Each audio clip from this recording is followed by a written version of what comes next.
जोर से बोलेंगे हालेलुया। ऊंचा हाथों को ऊपर उठाते हुए परमेश्वर की ओर धन्यवाद करो सर्वशक्तिमान खुदावंद का, जिसने आज हमें अपनी महिमा के लिए इकट्ठा किया। और मेरा बिलीव है कि आज आप लोग सेम नहीं जाओगे। आज आपकी आशा पूरी होगी। खुदावंद आज आपकी जिंदगी में बड़े काम करेगा। आपकी मन की आंखें खुलेगी, आप उसकी सामर्थ से भरोगे, उसकी आत्मा से भरी हुई जिंदगी को जियोगे। जो कुछ पीछे रह गया था, अब परमेश्वर आपको आगे बढ़ाने वाला है। वो कहता है जो पीछे छूट गया उसको मत देखो, मुझे देखो सामने, और मैं आपकी जिंदगी को अब और ऊंचा करूंगा। आज आपकी निराशा खत्म होगी। आज आपके बड़े बड़े रास्ते खुलेंगे। खुदाबंद आपको इस्तेमाल करेगा अपने किंगडम के लिए। आपके घरानों का नाम सुनहरी अक्षरों में उस जीवन की पोथी में लिखा जाएगा। आमीन। ऊंचा बरकत ऊंची। कलीसिया आपके घराने का नाम, आपके घराने का नाम सुनहरी अक्षरों में उस जीवन की पोथी में लिखा जाएगा। वो जीवन सामर्थ से होगा, तुम्हारे फेथ से, आज्ञाकारी से होगा। उसकी बड़ी सामर्थ तुम्हारी जिंदगियों में आज काम कर रही है कलीसिया। इन द नेम जीसस, वो सामर्थ तुम्हारी जिंदगियों में आज काम कर रही है। वो खुदा आज आपको शूर, आपकी जिंदगी को बदल रहा है। आपकी लाइफ से वो सब दुर्बल चीजों को निकाल रहा है और अपनी अनुग्रह से, अपनी आशीष से तुम्हें भर रहा है। तुम भर कर जाओगे, तुम बड़ी गवाहियों के साथ खड़े होंगे, तुम बड़ी सामर्थ को देखोगे कलीसिया। ऐसा आज के तरीक में होगा यीशु मसीह के नाम से। रिसीव करो आमीन ऊंचा, रिसीव करो आमीन ऊंचा। Touch in the name Jesus. आपकी जिंदगी में हो चुका है। हालेलुया। तो आप लोगों को देखकर मैं बहुत खुश हूं। खुदा आपको बहुत बरकत दे चुका है। खुदा आपके साथ है और आप सबको जय मसीह की प्रेज द लॉर्ड एंड शलोम। और मेरा बिलीव आप बहुत खुश होंगे। बैठ जाओ अपने स्थानों पर ताकि हम बहुत ज्यादा आशीष पाएं। आज बहुत कुछ हमारी जिंदगी में खास हो। हालेलुया।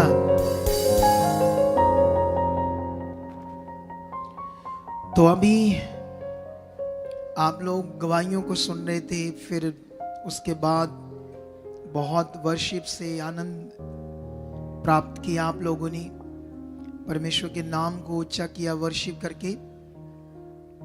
तो अभी जो बात आप सीखने वाले हो, समझने वाले हो आज, वो आपकी जिंदगियों में फल होगा। तो इसलिए आपने बिल्कुल सीरियस होकर जो कुछ परमेश्वर हमसे बातें करेगा, मुझे वो यूज करेगा मेरे मुंह को, तो मेरा विश्वास है उससे आप बड़ा फल पाओगे। मुझे परमेश्वर ने आपके लिए बड़ा खास वचन दिया आज। वो वचन आपकी जिंदगियों को बहुत ज्यादा ब्लेस करेगा। उससे पहले हम 2-3 टेस्टमनी सुनते हैं, फिर आगे बढ़ेंगे। तो टेस्टमनी का मतलब क्या है? एक गवाही।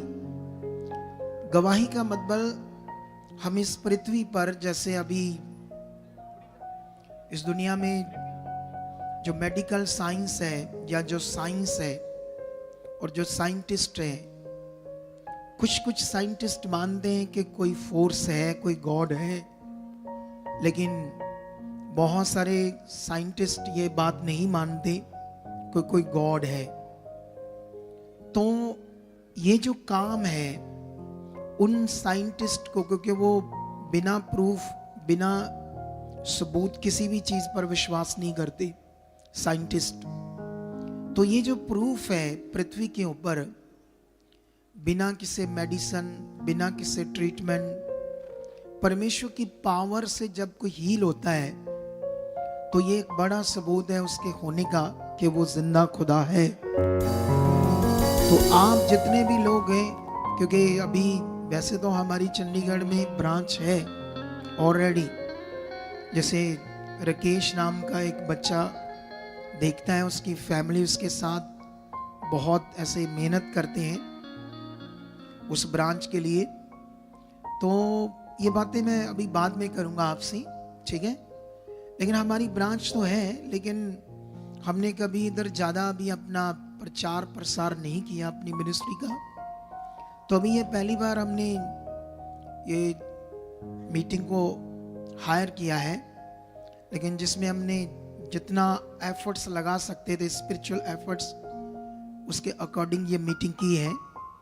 तो मेरा बिलीव है जब इस एरिया के लोगों को पता चलेगा सच्चाई का, राइट टीचिंग का और परमेश्वर की पावर का, तो आने वाले दिनों में हम फिर बहुत बड़ी बड़ी मीटिंग करेंगे।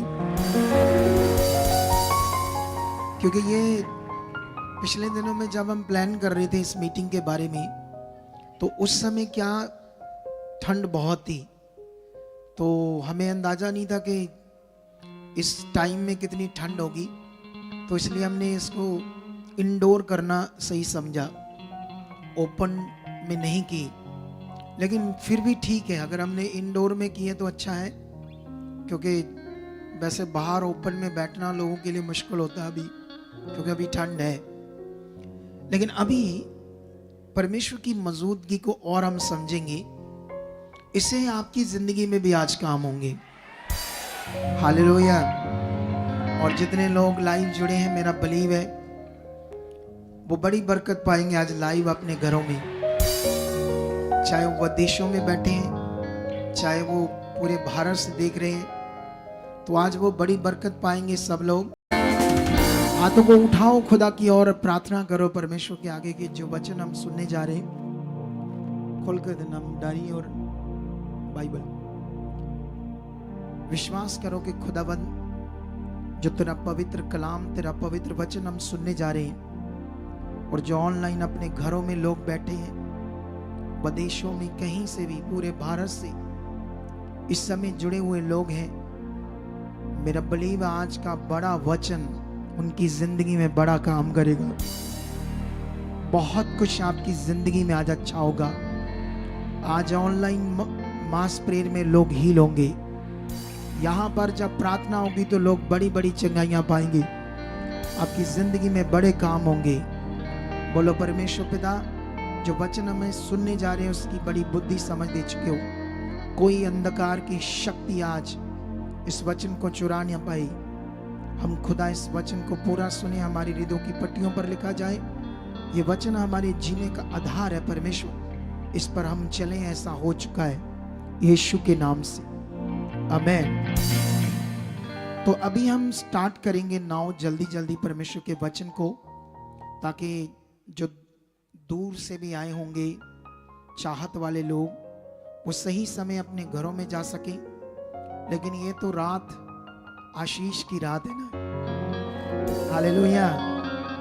ये जो हमारे पास टाइम है, ये बड़ा बरकत का टाइम है। तो मेरा बिलीव है कि इसमें आप बहुत जबरदस्त बरकत पाकर जाओगे। आज मैं सबसे पहले एक वचन पढ़ाऊंगा तुम्हें, उसके बाद हम 2 वचन पढ़ेंगे, फिर उसके बाद हम आगे चलेंगे विषय को समझने के लिए कि आज का हमारा टॉपिक क्या है। स्टार्ट हम वचन पढ़कर ही शुरू करेंगे टॉपिक को। व्यवस्था विवरण हिंदी में बोलते हैं इस बुक को, पुराना नियम।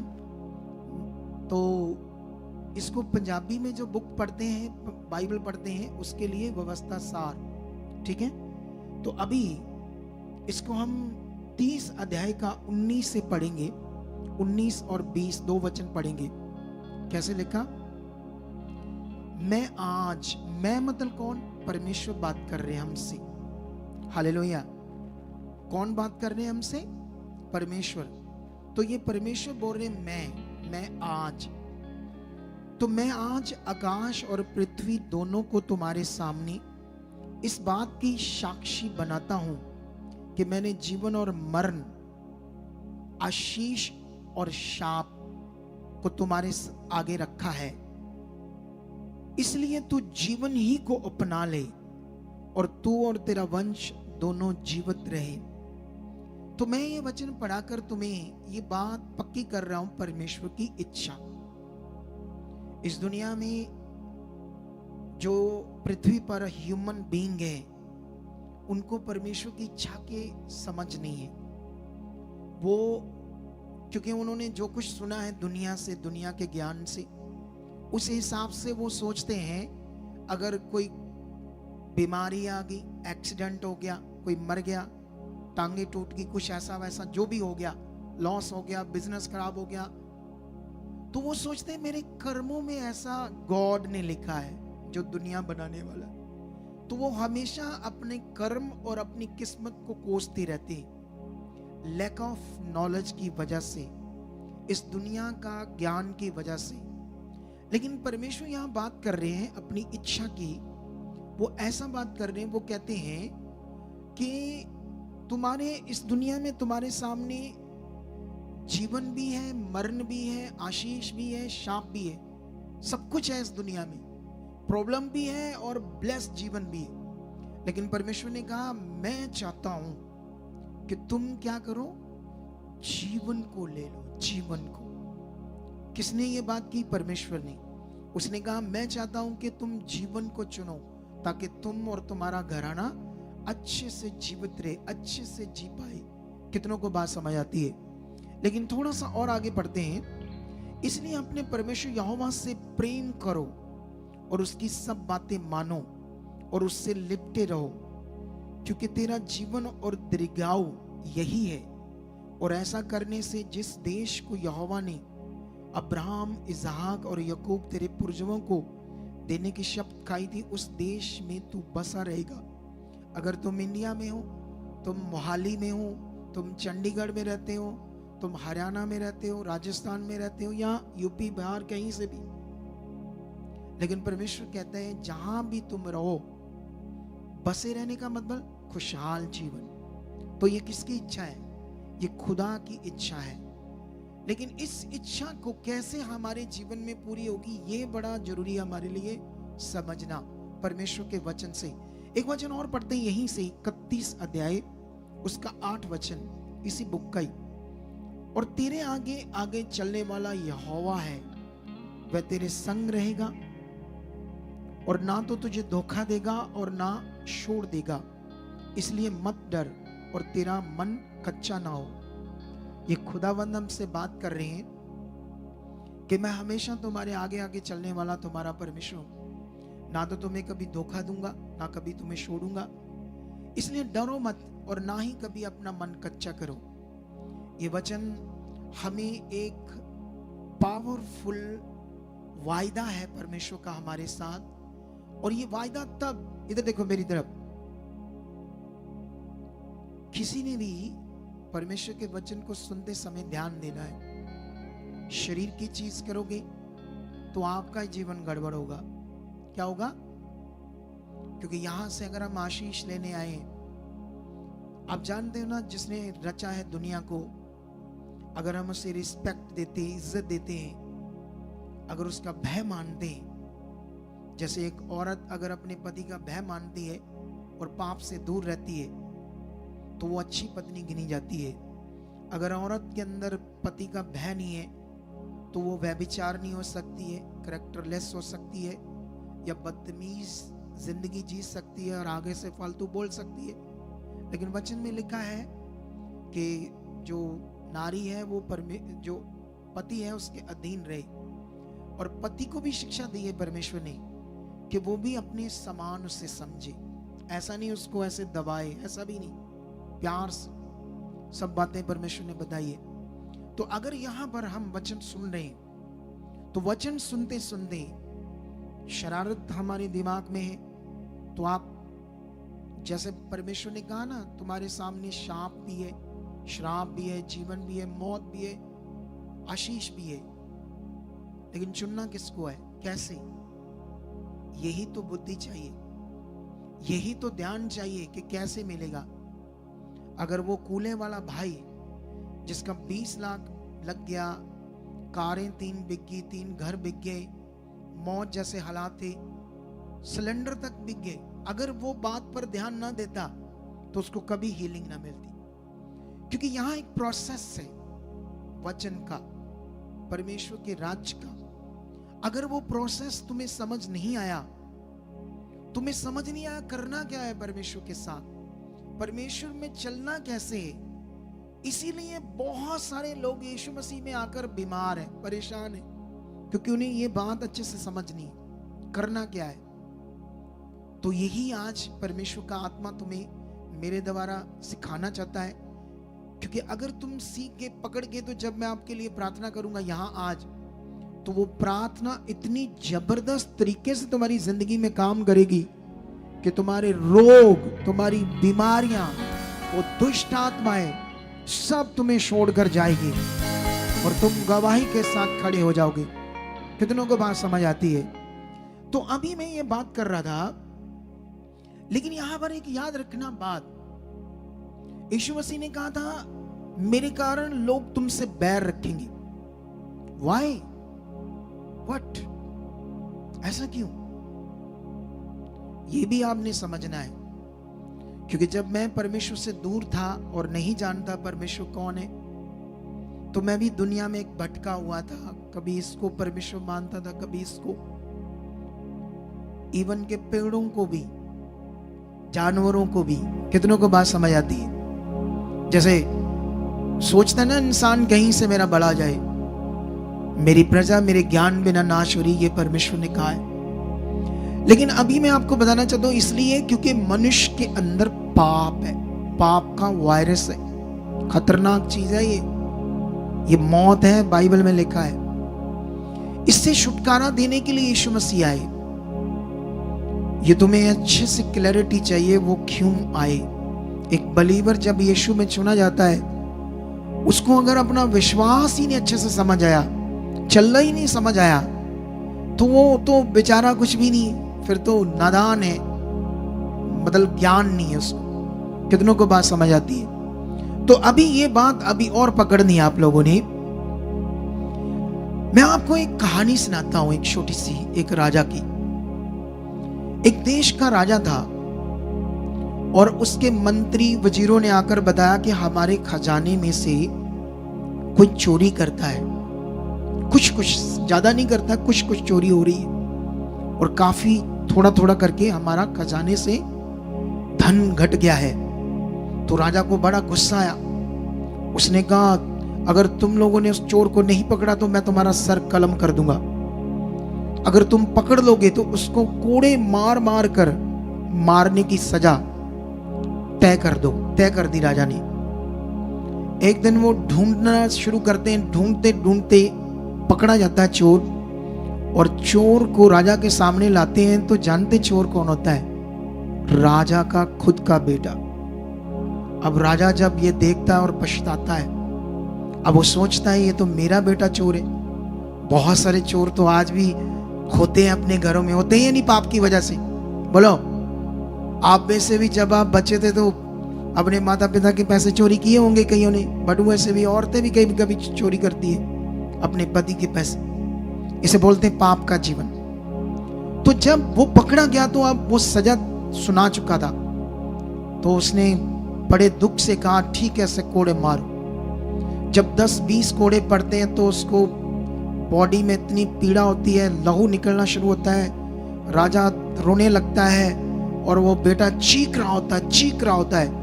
फिर और जब कोड़े मार रहे होते तो भागकर जाकर उसको वो जफ्फी में ले लेता है। गलवक कैसे बोलते हैं इसको हिंदी में? गलवकड़ी है ना, क्योंकि मैं पंजाबी बंदा हूं तो हिंदी मैंने सीखी है। आपको बात समझ आती है कि नहीं समझ आती है? तो कभी कभी कुछ शब्द मुझे हिंदी के नहीं आते, तो अभी ध्यान दो।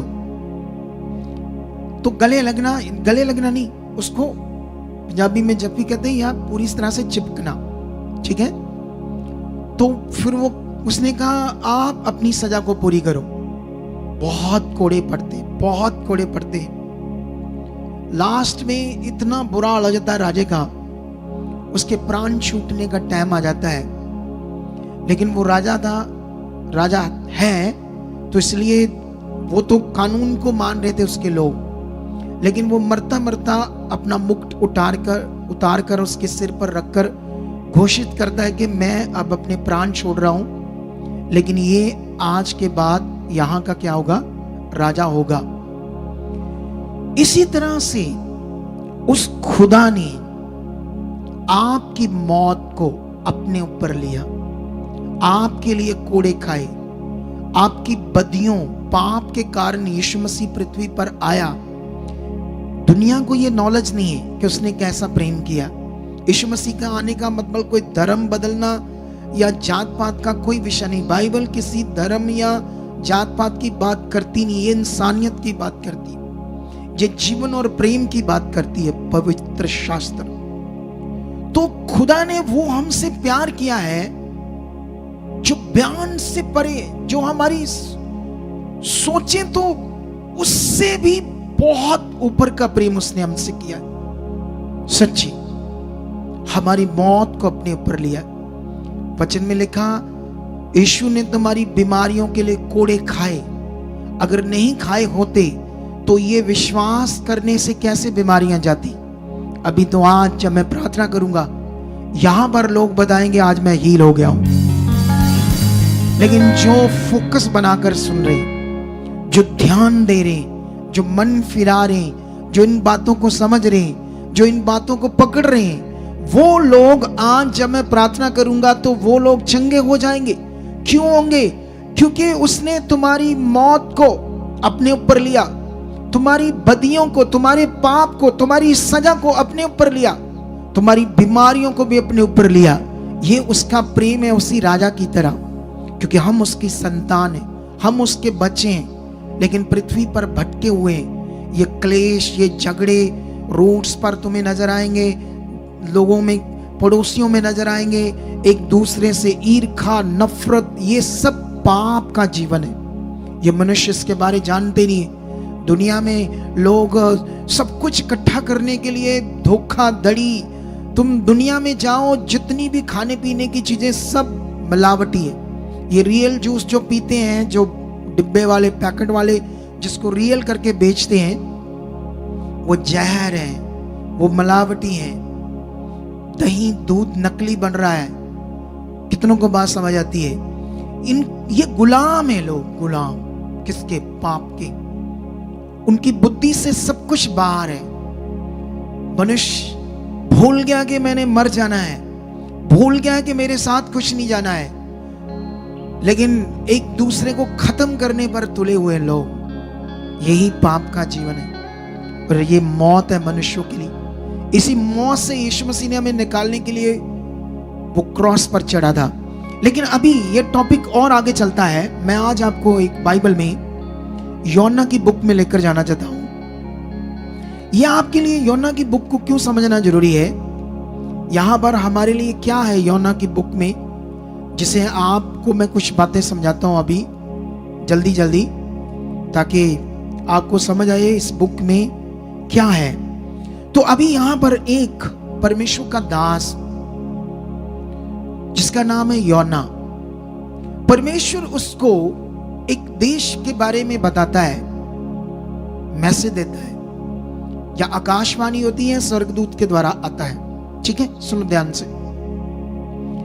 जब परमेश्वर उसको कहता है कि तू कहां जा, नीनवे को जा, नीनवे देश में जा, और वहां जो लोग हैं इतने पापी हैं और उनका इतना पाप बढ़ गया कि मेरे तक आ चुका है, और जाकर उन्हें बोल कि पश्चाताप करो। लेकिन यहां पर लिखा है वो तर्शिश के जहाज पर चढ़कर तर्शिश को चला जाता है, परमेश्वर का वचन नहीं मानता। बाइबल में लिखा वो परमेश्वर के वचन को तोड़कर चला जाता है। ठीक है, लेकिन यहां से हम पढ़ते हैं, जब वो जहाज पर चढ़ जाता तो वहां एक बड़ी आंधी तूफान आता है समुद्र में, जो वो जहाज डूबने लगता है। तो वो क्या करने लगते हैं, जो मलाह है, माझी मलाह, वो जितना कीमती सामान था जो व्यापार करते थे सारा फेंकने लगे समुद्र में। क्यों? क्योंकि अब मौत हो जाएगी, जहाज को हल्का करते हैं। अगर जीवन होगा तो पैसा माल फिर आ जाएगा। कितनों को बात समझ आती है? यही इंसानों को समझ नहीं आ रहा पृथ्वी के ऊपर। क्योंकि क्यों समझ नहीं आ रहा? क्योंकि एक बड़ा विषय उन्हें समझ नहीं है, पाप का जीवन, खुदा कौन है, इस दुनिया का मालिक कौन है, यही समझ ना होने के कारण सारी गड़बड़ है। लेकिन यहां पर हम पढ़ते हैं 5 से, तब मलाह लोग डर कर अपने अपने देवता की दुहाई देने लगे और जहाज में जो व्यापार की सामग्री थी उसे समुद्र में फेंकने लगे कि जहाज हल्का हो जाए। परंतु यूहन्ना जहाज के निचले भाग में उतरकर सो रहा था और गहरी नींद में पड़ा हुआ था। तब माझी उसके निकट आकर कहने लगे, तू भारी नींद में पड़ा हुआ क्या करता है? उठ, अपने देवता की दुहाई दे। संभव है कि ईश्वर हमारी चिंता करे और हमारा नाश ना करे। तब उन्होंने आपस में कहा, आओ हम चिट्ठी डालकर जान लें कि ये विपत्ति हम पर किसके कारण पड़ी है। तब उन्होंने चिट्ठी डाली और चिट्ठी जोना के नाम पर निकली। तब उन्होंने उससे कहा, हमें बता कि किसके कारण ये विपत्ति हम पर पड़ी है। तेरा उद्यम क्या है, मतलब तुम्हारा बिजनेस क्या है, तू कहां से आया है, तू किस देश और किस जाति का है। उसने उससे कहा, मैं इब्री हूं, मैं इब्रानी हूं और स्वर्ग का परमेश्वर यहोवा जिसने जल और सथल दोनों को बनाया है उसी का भय मानता हूं। तब वह बहुत डर गए और उसे कहने लगे, तूने ये क्या किया? ये वह जान गए थे कि वह यहोवा के सुमुख से भाग आया है, क्योंकि उसने आप ही उन्हें बता दिया था। इधर देखो, ध्यान दो मेरी तरफ। इन बातों के बाद ये वचन मैं आज तुम्हें क्यों समझाना चाहता हूं। इस वचन में तुम्हारे लिए कुछ खास टीचिंग है जो आज तुम्हारी जिंदगी में काम करेगी। क्यों? जो यहोवा ने कहा इसने नहीं माना। इसका कारण था इसकी अपनी बुद्धि, अपनी खराब सोच। वो हमारे पास भी होती है। हम भी कभी कभी परमेश्वर की बात सुनते हैं लेकिन उसे मानते नहीं। जैसे ये भागा, हम भी एक तरफ से भागे हुए होते हैं जब उसके कानून को, उसके वचन को नहीं मानते। यही समझ ना आने की वजह से कुछ लोग, जो परमेश्वर ने सब कुछ अच्छा रखा है, उसकी इच्छा जो हमारे लिए बहुत ज्यादा बली है। अगर यिर्मयाह आप पढ़ोगे 29:11 तो वहां पर ऐसे वचन लिखा है, परमेश्वर की कल्पनाएं जो तुम्हारे लिए वो करता है वो नाश की नहीं, हानि की नहीं, कुशल की है। वो हमेशा, उसने आसमान, सूरज, तारे, खाने पीने की चीजें, पहाड़, समुद्र, नदियां क्यों बनाया है? क्या मनुष्य से उसको कोई बैर है? नहीं, कोई बैर नहीं। एक्चुअली लोगों को उसके बारे में पता नहीं, उसकी इच्छा के बारे में नहीं पता। क्यों? क्योंकि वो इनविजिबल गॉड है, उसे कोई देख नहीं सकता। तो जब उसे देख ही नहीं सकता तो उसको समझ कैसे सकता है? उसके मन की बात कैसे समझ सकता है? तो ये समझ पाओगे अगर आप जुड़ोगे परमेश्वर के साथ। अगर आप रेगुलर इस मिनिस्ट्री की टीचिंग को सुनोगे तो आप जबरदस्त आगे बढ़ोगे यीशु मसीह की। कितनों को बात समझ आती है? लेकिन अभी हम कंप्लीट करते हैं बात को और आगे बढ़ते हैं। उसके बाद क्या होता है, वो उनको कहता है कि तुम लोग मुझे क्या करो। वो डर जाते हैं यहोवा से। वो कहता है मुझे समुद्र में फेंक दो, क्योंकि ये मैंने गुनाह किया, पाप किया है, और इसलिए ये तूफान आया है, आंधी आई है और हम सब मरने वाले, तो समुद्र शांत हो जाएगा। लेकिन वो डर रहे थे, वो यहोवा के आगे प्रार्थना कर रहे थे कि यहोवा, ये जो तुम्हारा बंदा है, हम तुमसे विनती प्रार्थना करते हैं, इसके जो अब ये मरेगा समुद्र में, तो इसका दोष हमारे ऊपर ना आए। लेकिन बाइबल में लिखा, जैसे उसको वो फेंकते हैं तो समुद्र शांत हो जाता है और यहोवा एक बड़े मश को, एक बड़ी मछली को, कैसे लिखा है 17 में लिखा, यहोवा ने एक बड़ा सा मश ठहराया था कि योना को निगल ले, और योना उस महामश के पेट में 3 दिन और 3 रात पड़ा रहा। आप जानते हो समुद्र में या पानी में कितने मिनट हम रह सकते हैं? बोलो 5 मिनट, ज्यादा से ज्यादा जिसका हार्ट और लंग्स अच्छे हैं, ज्यादा से ज्यादा 7 मिनट जिसका हार्ट और लंग्स अच्छे हैं। बाइबल में लिखा ये मछली के पेट में 3 दिन 3 रातें रहा। किसकी शक्ति से, किसकी सामर्थ्य से? कितनों को बात समझ आती? अब बाइबल के अंदर लिखा जब वो उसके अंदर रहा तो अब वो प्रार्थना करना शुरू करता है जब तक जिंदा है। अब पश्चाताप कर रहा है कि मुझे माफ कर परमेश्वर। जब हम ठीक ठाक होते हैं तो किसी की परवाह नहीं करते। जब हमें भयानक रोग लगते हैं, हम दुनिया में तड़फ रहे हैं कि कहीं से हमारा भला हो। इससे अच्छा है कि वो भयानक रोग देखने से पहले आज्ञाकार बन जाओ, उसके साथ चलो। भयानक रोग से तो वो बचाएगा, क्योंकि 91 भजन संहिता ने उसने वादा किया है, न मरी न महारोग तुम्हें उजाड़ पाएगा, क्योंकि मैं तुम्हें दाहिने हाथ से संभाल कर रखूंगा। ये उसका वायदा है।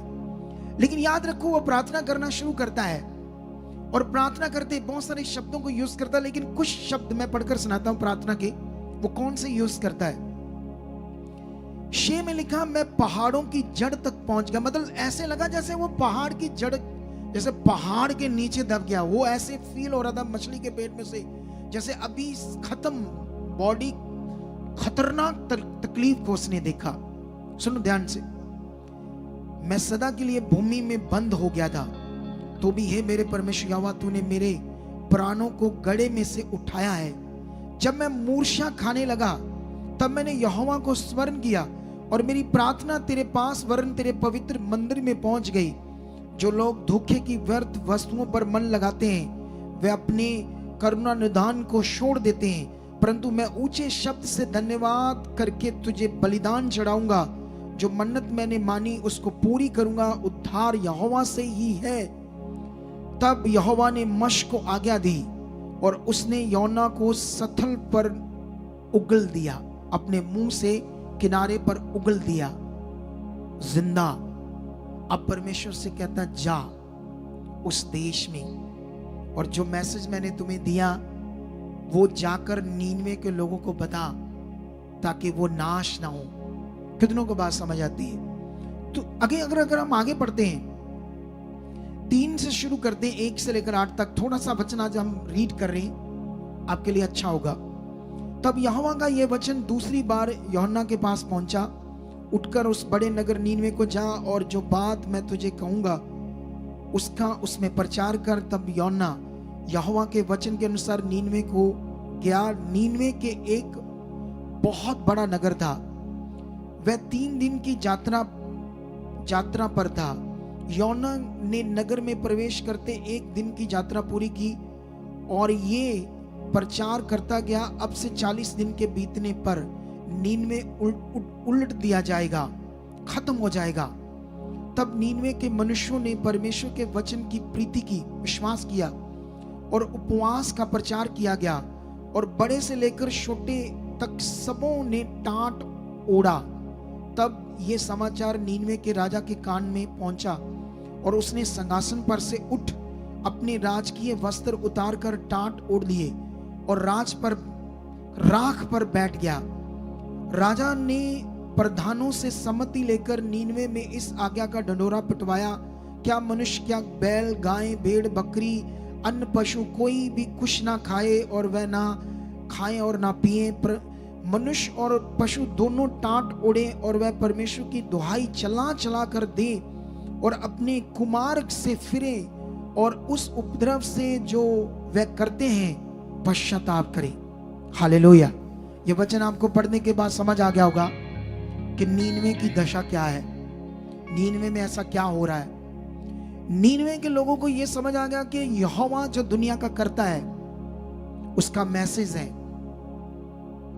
अगर तुमने पश्चाताप नहीं किया तो ये देश खत्म हो जाएगा, नष्ट हो जाएगा। अब यहां जो पिक्चर है वो समझनी बड़ी जरूरी है, वचन की असलियत समझनी बड़ी जरूरी है, क्योंकि पढ़ोगे तो ये बात ऐसे लिखने में है कि यहोवा करेगा। अगर तुमने पश्चाताप नहीं किया तो खुदा ने कहा मैं तुम्हें नष्ट करूंगा, ऐसा करके लिखा है।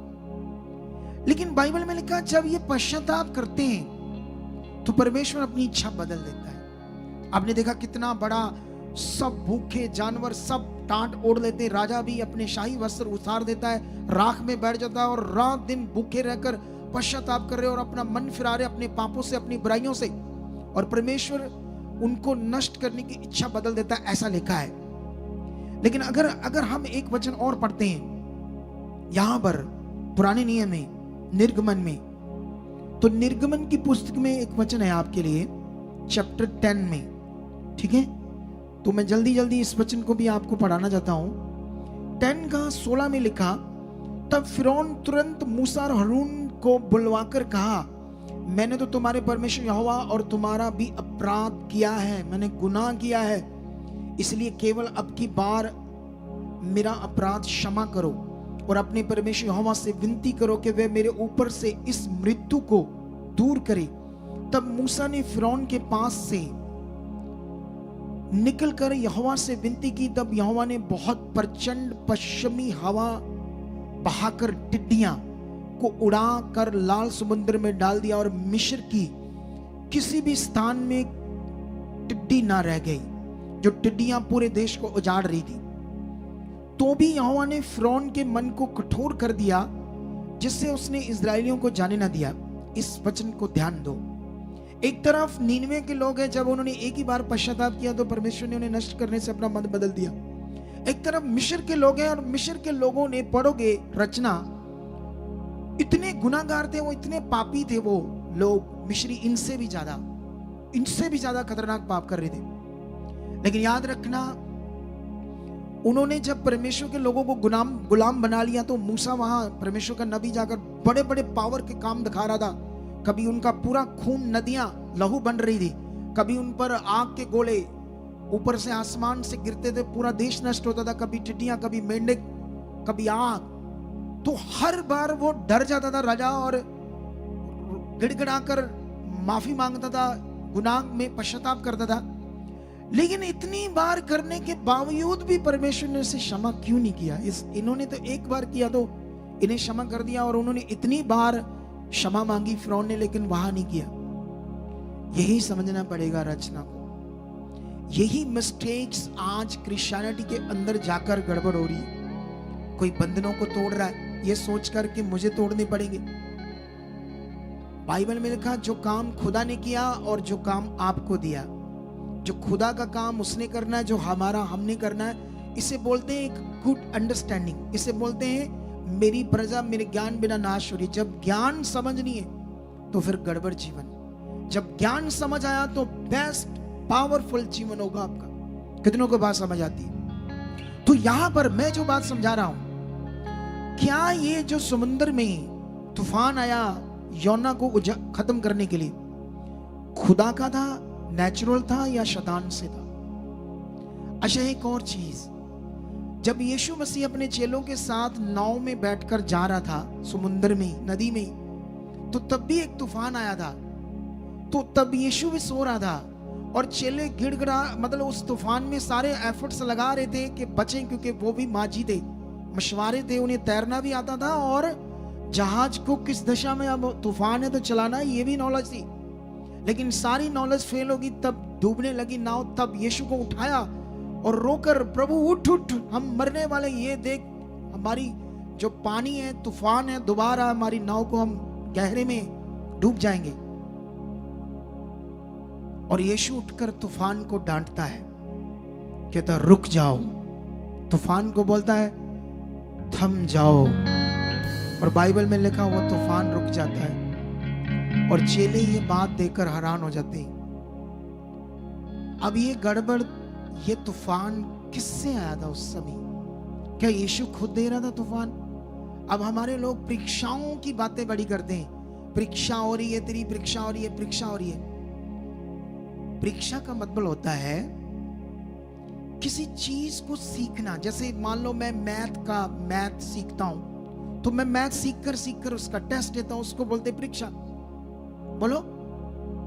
या मैं कोई काम सीखता हूं, मैं कंप्यूटर सीखता हूं, या मैं यूपी, कौन सा वो टेस्ट होता बड़ी पढ़ाई का, यूपीएससी जो भी, या आईएएस स्टडी का टेस्ट होता है, जिसे एक बड़ी हमें क्या मिलती है, जॉब मिलती है। टेस्ट का मतलब चेक करना कि इस काम, ये इसको काम आता है, इसके काबिल है ये, उसको बोलते टेस्ट। लेकिन क्या परमेश्वर हमें बीमारियां, रोग, मुश्किल बीमारियां ये देकर, ऐसी चीजें देकर हमारा क्या हमें परीक्षा लेना चाहता है? ऐसी कोई चीज नहीं वो करता। कितनों को बात समझ आती है? अगर हम अपने बच्चों से रोज झगड़ा करेंगे, उन्हें मारेंगे, पीटेंगे, तो एक दिन उनके बीच में हमारा रिश्ता ही खत्म हो जाएगा। ठीक है, हमें समझाना है, ठीक है, हमें ताड़ना देनी है, लेकिन अगर परमेश्वर ने उन लोगों को नष्ट किया, मिस्र के लोगों को, क्योंकि वो पापी थे, तो ये भी तो पापी थे, इनको भी नष्ट करना चाहिए था। कितनों को बात समझ आती है? लेकिन मैं एक वचन से तुम्हें समझाता हूं, जो यूहन्ना ने कहा, यहां पर 4:1 से पढ़ते हैं। ये बात जब परमेश्वर ने उन्हें अपनी इच्छा बदल दी, 4:1 में लिखा, ये बात यूहन्ना को बहुत ही बुरी लगी और उसका क्रोध भड़का, और उसने यहोवा से ये कहकर प्रार्थना की, हे यहोवा, जब मैं अपने देश में था तब क्या मैं यही बात ना कहता था?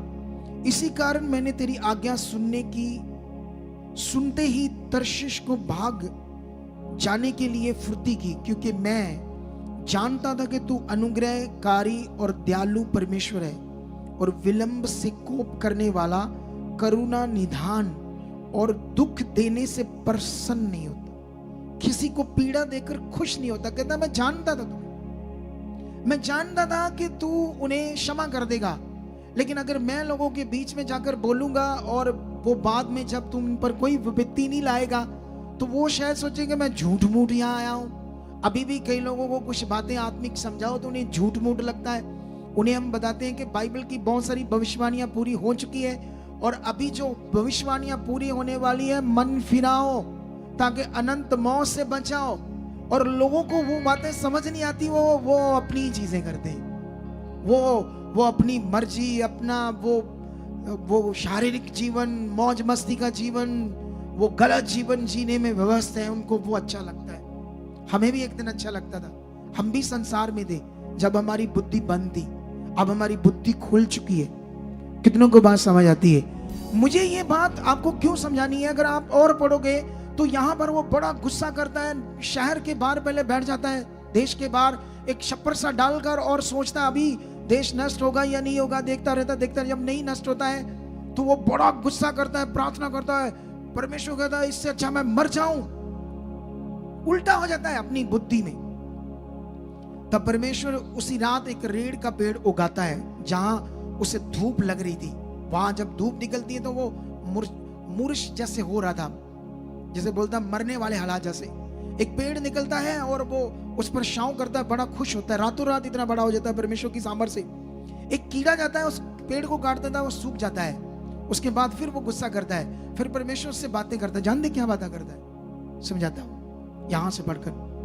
4:10 में लिखा, तब यहोवा ने कहा, जिस रेड़ के पेड़ के लिए तूने ना तो परिश्रम किया, क्योंकि मैंने उसे उगाया, मैंने उसको बढ़ाया, और एक ही रात में हुआ और एक ही रात में नष्ट भी हुआ, और उस पर तुमने तरस खाया। मतलब उस पेड़ को जब वो सड़ गया तो उसको क्या हुआ?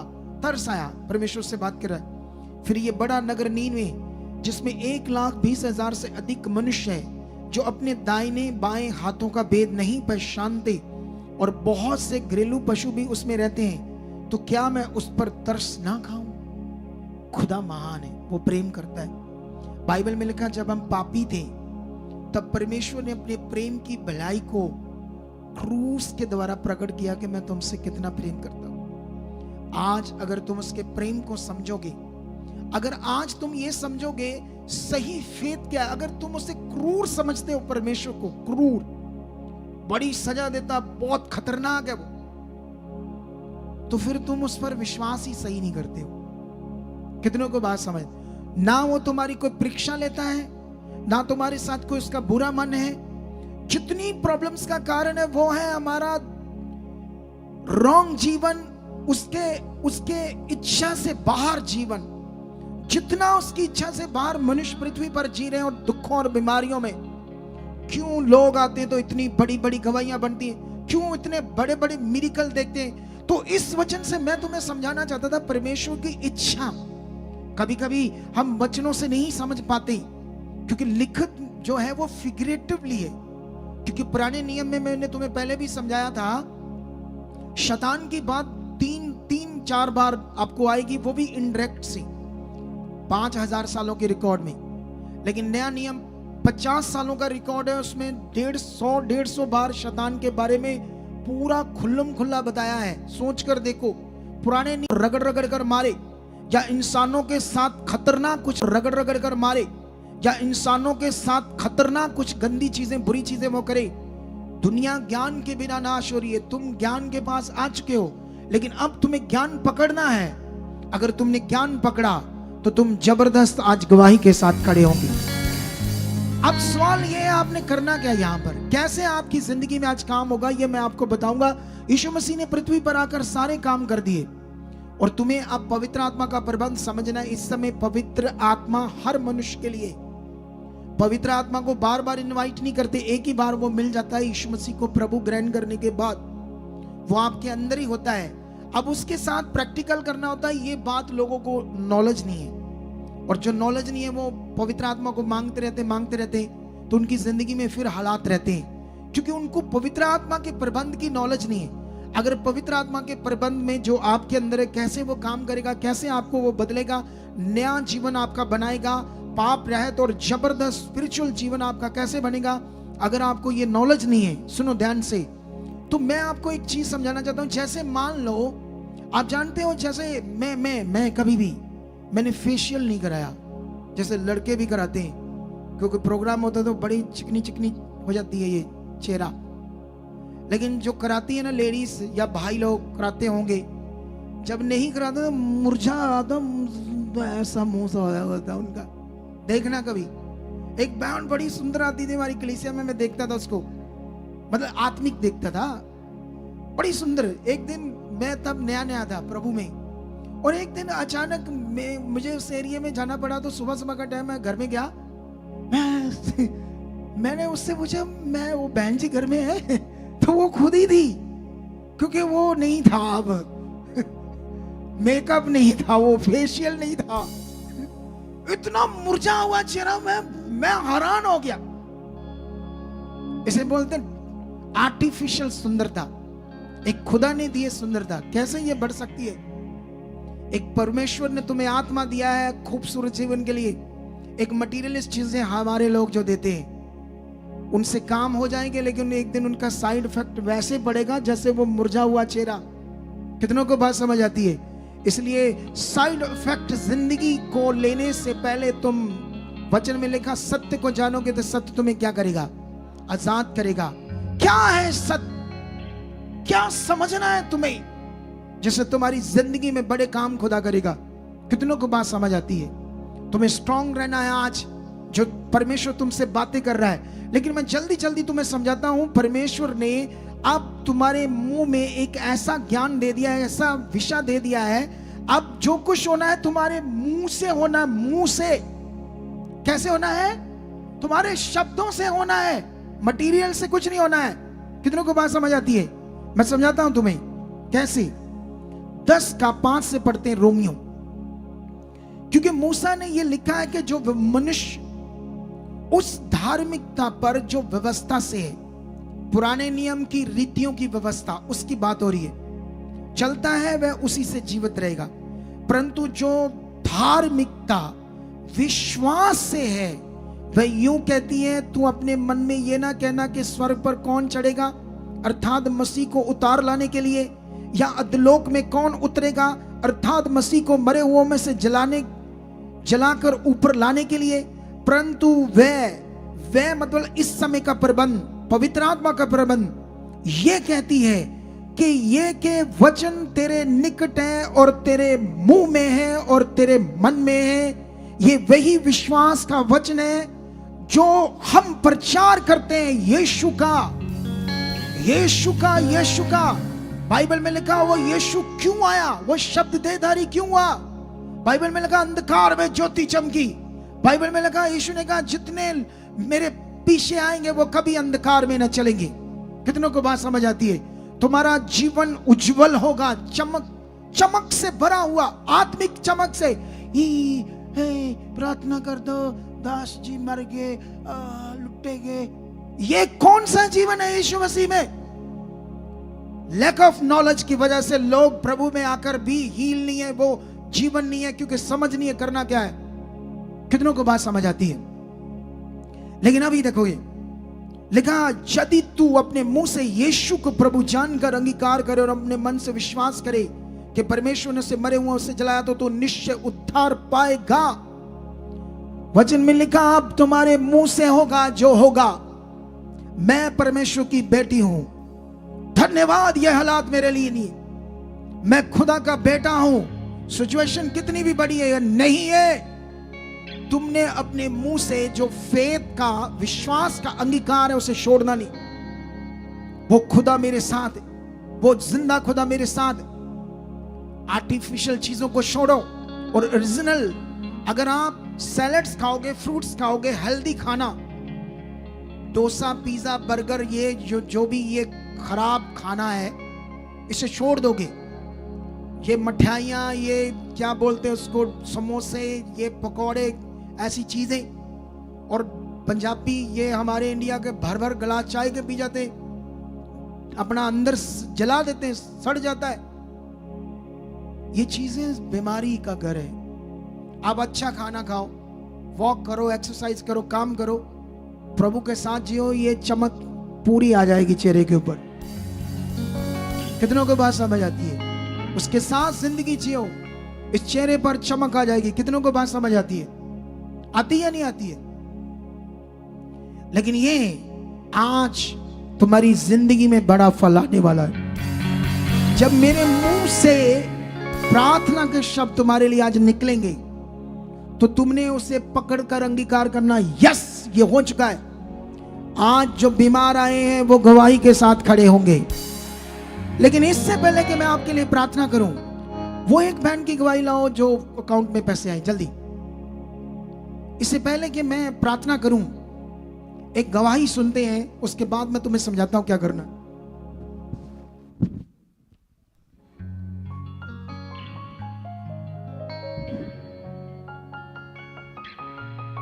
जल्दी से शॉर्ट में बताना, ठीक है? टाइम हमारे पास कम है, हमें बड़ा कुछ करना अभी, ठीक है, ताकि इन लोगों को बड़ी बरकत मिले। हाँ, अपोस्टल जी, इस बहन का नाम रितु रानी है, साथ में इनकी बेटी है, साथ में वो बहन है जिनके द्वारा इनको गुड न्यूज मिली। अपोस्टल जी, बहन बताते कि 4 साल से ये अपने मायके परिवार में रह रही, और बताते कि 2 साल पहले इनके पति की डेथ हो चुकी थी। सुनो, मायके परिवार में रह रही है क्योंकि पति की डेथ होगी। गरीब कितने हैं? बहुत ज्यादा। पिछले दिनों में आप जानते हो मैंने भविष्यवाणी की थी कि आपके अकाउंट में पैसे आएंगे। मैं खिलाफ हूं इस शिक्षा के कि आपके अकाउंट में पैसे आएंगे। ऐसी शिक्षा बाइबल की नहीं है। पवित्र आत्मा कभी कभी कर सकता है ऐसे, परमेश्वर कुछ भी कर सकता है, लेकिन ये कभी कभी बात है। ऐसा नहीं है रीति हर मीटिंग में अकाउंट में पैसे आ रहे हैं, अकाउंट में पैसे आ रहे हैं। आने नहीं हो, क्योंकि मनुष्य बोल रहा हूं। परमेश्वर जब बोलेगा तो आएंगे। तो मेरे मन में इस बार परमेश्वर ने डाला तो मैंने बोला, सैकड़ों गवाहियां आई, इसके भी आई, बड़ी तगड़ी गवाही इसके भी आए थे, इसको पता नहीं था। फिर इसको एक दर्शन आता है मेरे रूप में, परमेश्वर से दर्शन देता है। कैसा दर्शन था बताओ, थोड़ा सा बताओ माइक दोस्त से, क्या दर्शन आया था मेरे रूप में तुम्हें? जय मसीह की। बेड पे बैठे हो आपके घर में? हाँ जी, बेड के ऊपर। शर्म आती ना, बेचारी भोली है। अपोस्टल जी, इन्होंने लिखवाया, ये बताते कि आप इनके घर में आए हो और बेड पर बैठे हो और आप इनके परिवार के साथ बातें कर रहे हो और आपने इसे बोला कि बहन तेरे अकाउंट के अंदर, बेटी तेरे अकाउंट के अंदर पैसे जा ऐसे जाकर इसको दर्शन आया, जी जा अपोस्टल जाकर अकाउंट से निकाल। जी फिर ये बैंक में जाती तो वो है स्लिप, जी अपोस्टल दिखाओ वो स्लिप दिखाओ, वो ये देखो। जब परमेश्वर से नहीं, वो हरे हरे वाला 5 लाख रुपया इसके अकाउंट में आता है, 5 लाख रुपया। जबकि इसके अकाउंट में आया था, इसको पता ही नहीं था। फिर परमेश्वर मेरे रूप में इसके घर दर्शन देकर, इसको इतनी गरीब है, इसको तो ये भी नहीं पता 5 लाख की जीरो कितनी होगी। सोच कर देखो ये पावर। फिर ये जाकर कितने पैसे निकाल कर लेती है, देखो आप, रोने लगी, आंसू आ गए इसकी आंखों में परमेश्वर की पावर देखकर। क्या देखकर? परमेश्वर की। कितनों को बात समझ आती है? अगर परमेश्वर इसके साथ ये बड़ा काम कर सकता है, इसकी गरीबी देखकर, इसको डरक। लेकिन तुम्हें एक शपथ लेनी होगी, तुम्हें एक वाचा बांधनी होगी कि मैं खुदा की इच्छा में स्ट्रांग चलूंगा। तुम्हें इस पॉजिटिव मिनिस्ट्री, पॉजिटिव शिक्षों को पकड़कर चलना होगा। अगर तुमने इसे पकड़कर चले तो तुम बड़े कामों को देखोगे अपनी जिंदगी में। कितनों को बात समझ आती है? 5 लाख रुपया परमेश्वर ने इसको दिया। अगर तुम भी चाहते हो कि मेरी जिंदगी में बड़े मिरेकल हो, चमत्कार हो, तो इससे पहले कि आज हम भी सीड बोएं, बीज, क्योंकि ये जो आज लगभग पूरी मीटिंग का अरेंज, खाना वाना सब कुछ पाकर जो भी करना था, पोस्टर, होर्डिंग बोर्ड, लगभग 12 लाख का खर्चा होगा। ये तो किसी से लिया नहीं है। जो लोग बोते हैं बीज, उसी दान से, बीज से ये खर्चा किया गया। लेकिन आप चाहते हो कि मैं उसमें भागी बनूं ताकि मिनिस्ट्री पर भार ज्यादा ना पड़े, तो आप अपने मन को आज खोल सकते हो ताकि आपको परमेश्वर छुए इसी की तरह और आपकी जिंदगी में भी काम करे। कितनों को बात समझ आती है? तो आइए, इससे पहले कि मैं आपके लिए प्रार्थना करूं, हम बीज बोएंगे। अपने बीजों को हाथों में पकड़ लो, अपने दशमांश, अपनी बेन, ताकि आज की इस मीटिंग के लिए आप योगदान डाल सको। तो अभी ये ऑनलाइन जो है उनके लिए ये हमारी सोसाइटी का अकाउंट नंबर है, सचदा रिश्ता, HDFC बैंक, दूसरा बैंक कोटक महिंद्रा बैंक। दोनों बैंकों को स्क्रीनशॉट ले लो और साथ में इन दोनों बैंकों के QR कोड को भी आप स्क्रीनशॉट ले लो, ताकि जो ऑनलाइन देख रहे हैं कहीं से भी, पूरे भारत से आप डाल सकते हो, फॉरेन से नहीं। अगर फॉरेन से देखोगे तो इस नंबर पर मैसेज करना, आपको रिप्लाई मिलेगा मेरी निगरानी में। फॉरेन के लोगों के लिए 2 हेल्पलाइन नंबर है और बाकी सारे नंबर भारतीय लोगों के लिए। आइए, आंखें बंद करो। खुदाबंद, मैं तेरा दास हूं। जितने ऑनलाइन देख रहे हैं, जितने अपने घरों में बैठे हैं, आज जब मैं इनके लिए प्रार्थना करूंगा, परमेश्वर, जो परमेश्वर अपना बीज ट्रांसफर कर रहे हैं, जो यहां परमेश्वर अपने हाथों में लेकर बैठे हैं, आज रात परमेश्वर इनको छूना यीशु मसीह के नाम से। जैसे उस बहन के अकाउंट को तूने छुआ है, आज इनके अकाउंट को भी छूना यीशु मसीह के नाम से। खुदावंद, आज जब ये बीज बोए परमेश्वर, ये बीज इनका छुआ जाए, कुरनेलियस की तरह स्वर्ग में याद किया जाए और इसका बड़ा फल ये पाए। मैं मांगता हूं खुदा के दास होने के नाते इनके घरों पर, परिवारों पर बरकत, ये बरकत ठहर चुकी है यीशु मसीह के नाम से। ऐसा हो चुका है यीशु नाम से। तो आइए, अगले 4 मिनट में वर्शिप होगी, बीज इकट्ठा करेंगे और तुरंत मैं आपके लिए प्रार्थना शुरू करूंगा। इधर उधर मत जाना, ठीक है? प्रार्थना को रिसीव करना और अपनी चंगाई को पाना आज।